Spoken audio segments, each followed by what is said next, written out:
Namaste.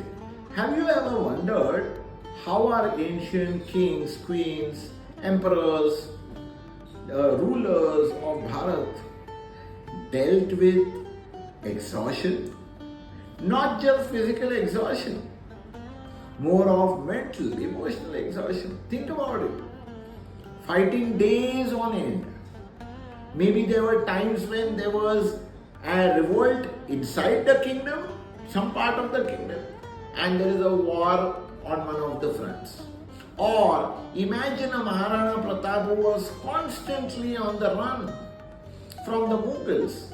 He virtually spent his entire life in the Aravalli Hills. How did they deal with it? Friends, I am about to tell you about the fact that kings of yore followed what is called as the Dinacharya. And the Dinacharya is based on the principles of the Arthashastra. Now the principles of the Arthashastra also draw from various sources. So the Arthashastra is not something that only stands uniquely. So you could also say that it has also taken the principles of wellness from the Ayurveda. But yes, with one difference. Even though it speaks about the Dinacharya, and which I will tell you in a minute, it speaks also in context of rulership. So, in the Arthashastra, we have something called as a Saptanga. Saptanga consists of 7 elements, which consists of the Swami, which is the leader, Amatya, the deputies, the ministers, Janpad, which is the Praja, the populace, the Durga, which is the infrastructure, the forts, and all that is contained in it, Kosha, which are the finances, Danda, which is the army and the paramilitary forces, as well as the Mitra, which are about the allies. Now, the concept of Dinacharya is about understanding one's purpose first. And Acharya Chanakya was very, very clear.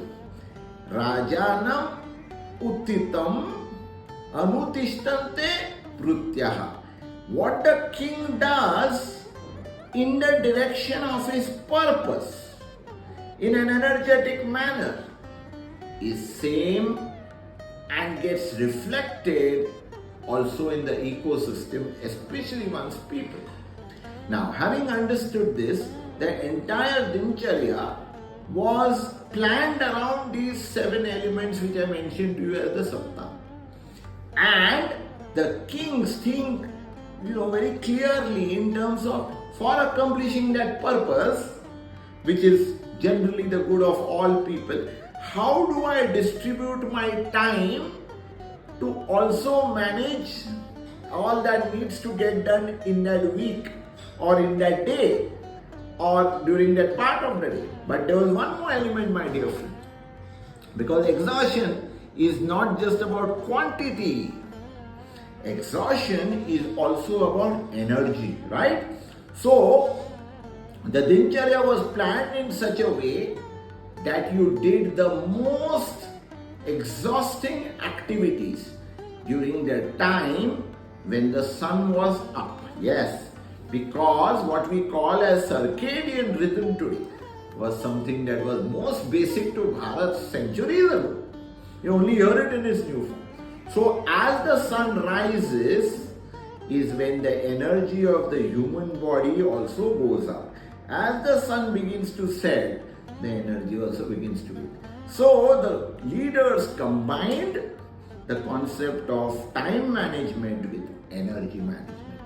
And that is how no matter what the day was devoted to overall, whether it was a business as usual day, whether it was a day in the battlefield, whether it was a day with a Mitra in another kingdom, it was always planned in advance.